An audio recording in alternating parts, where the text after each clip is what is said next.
नमस्कार, जय हिंद, वंदे मातरम। एग्रोडोज बाय पीके में आपका स्वागत है और मैं प्रदीप कुमार चौटाला। आज अपने बात करेंगे बैंगन की खेती के बारे में। इससे पहले की वीडियो में अपने बात कर चुके हैं फसलों की उन्नतशील किस्मों के बारे में, और आज अपने पढ़ेंगे बैंगन की खेती, यानी बैंगन के अंदर कौन कौन से महत्वपूर्ण गुण पाए जाते हैं, कैसी जलवायु चाहिए, मृदा और खेत की तैयारी कैसी होनी चाहिए, कितने बीज की रिक्वायरमेंट रहती है, कौन कौन से हानिकारक कीट और इसकी व्याधियां यानी डिजीज इसमें लगती है। तो चलिए शुरू करते हैं बैंगन की खेती। बैंगन का बोटनिकल नेम होता है सोलेनम मेलोंजना और फैमिली होती है सोलेनेसी।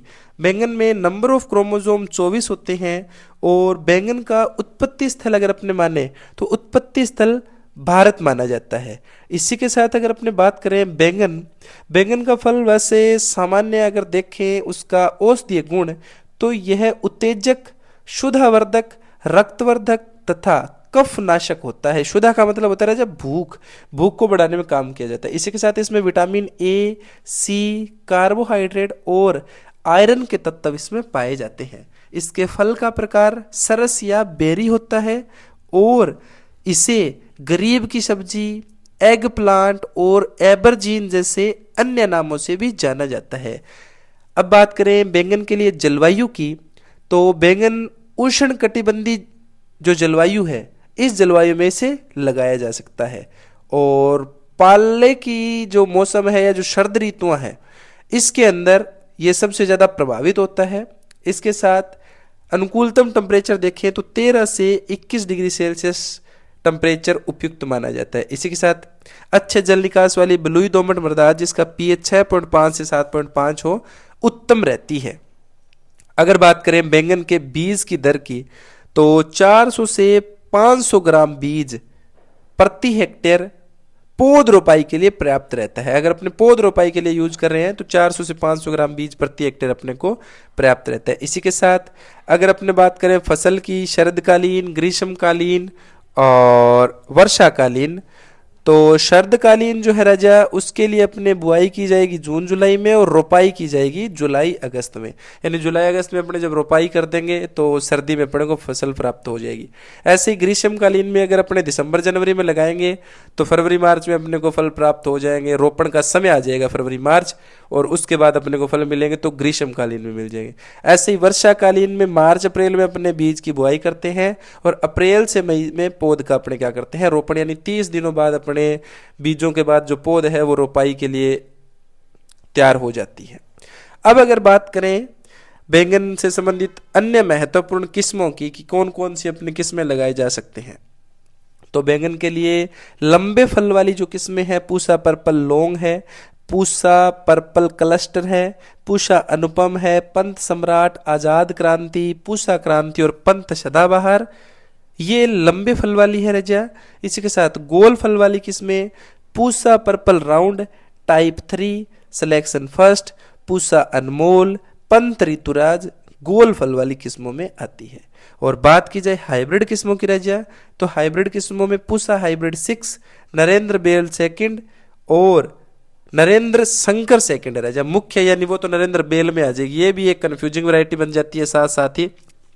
यानी अगर अपने बात करें बेल पत्र की तो उसकी भी वैरायटी और बैंगन की ये एक तरह से कंफ्यूजिंग वैरायटी बन जाती है। जैसे अगर अपने बात करें पूसा क्रांति और आजाद क्रांति, पूसा क्रांति तो राजा बैंगन की है और आजाद क्रांति भिंडी की है, तो ऐसे अपने कुछ एक किस्में कंफ्यूजिंग भी पड़ते हैं। जैसे एक और बता दूं साथ ही, पूसा उपहार और एक है पूसा उपकार। पूसा उपकार तो है राजा बैंगन की और पूसा उपहार है टमाटर की। तो ऐसे अपने पास कुछ कंफ्यूजिंग वैरायटियां भी बनती है, उसको भी अपने साथ साथ पढ़ लेते हैं। अब अगर बात की जाए राजा बैंगन के अंदर जो बैंगनी रंग है वो एंथोसाइनिन के कारण होता है, और जो बैंगन का कड़वाहट है वो सोलेसिडीन के कारण होता है। बैंगन में कड़वाहट की बात अगर की जाए तो ये आ जाती है बैंगन के अंदर सामान्य बातें। अब अगर अपने बात करें बैंगन के अंदर मुख्य कीट और रोग, तो मुख्य कीटों में आता है हरा तेला और रेड माइट। इसी के साथ एपीलेकना बिट्टल, ये मुख्य इसमें कीट आते हैं। अगर अपने बात करें जो हरा तेला है, लाल माइट्स है, इनके उपचार के लिए तो अपने डाइमिथोएट 30 cc 1 ml पर लीटर पानी के हिसाब से छिड़काव करना चाहिए, डाइमिथोएट 30 cc का। और एपिलेक्ना बीटल के लिए अपने को यूज कर सकते हैं कार्बेरिल या मेलाथियान 1 ml पर लीटर के हिसाब से अपने इसका छिड़काव कर सकते हैं। साथ ही अगर अपने देखें इसकी डिजीज की तो सबसे महत्वपूर्ण आता है इसमें सबसे भयानक डिजीज भी लिटिल लीफ ऑफ ब्रिंजल बैंगन का लघु पत्रक रोग। इसके लिए अपने बचाव के लिए एक तो फसल चक्कर अपनाना चाहिए, अन्यथा 1 ml पर लीटर मिथाइल डेमेटोन 25 EC का छिड़काव अपने को करना चाहिए। मिथाइल डेमेटोन 25 EC का अपने को छिड़काव करना चाहिए। इसी के साथ अगर अपने बात करें बैंगन की उपज की तो इसकी सामान्यतः उपज होती है 200 से 250 क्विंटल और जो संकर किस्में होती है उससे होती है 350 से 400 क्विंटल प्रति हेक्टेयर। और महत्वपूर्ण और एक बात आ जाती है, सफेद जो बैंगन होते हैं वो मधुमेह के रोगियों के लिए लाभकारी होते हैं और बैंगन में हिट्रोस्टाइल यानी विषम वर्तिका का गुण पाया जाता है, यानी वर्तिका की लंबाई ज्यादा होती है और परागकोश यानी पराग पुंकेसर वाला भाग है उसकी हाइट छोटी होती है, इसे बोलते हैं विषम वर्तिका। तो बैंगन से संबंधित ये महत्वपूर्ण व्यवस्थाएं आ जाती है। एक बात और फिर बता दूं, बैंगन की कोई काफी सारी कंफ्यूजिंग वैरायटियां भी है, जैसे पुष्पा क्रांति है बैंगन की, आजाद क्रांति है भिंडी की, यानी क्रांति क्रांति नाम आ रहा है तो भिंडी की, पंत सम्राट राजा बैंगन की और सिद्धि सम्राट होती है लौकी की, पूसा बिंदु वैरायटी है वो बैंगन की है और अर्का बिंदु है प्याज की, पूसा उपहार है राजा टमाटर की और पूसा उपकार है बैंगन की। तो ये भी बन जाती है बैंगन की उन्नतशील किस्में। तो इस हिसाब से अपनों ने पढ़ ली बैंगन की महत्वपूर्ण बातें और एग्जाम के पॉइंट ऑफ व्यू से आने वाली बातें। यानी बच्चों के क्वेश्चन थे कुछ एक सब्जियां सर जल्दी करवाएं एग्जाम के पॉइंट ऑफ व्यू से, तो इनके अंदर इतनी महत्वपूर्ण बातें हैं तो इनको आप ध्यान से पढ़ें, ध्यान से समझें। आज के लिए इतना बहुत है। जय हिंद, वंदे मातरम।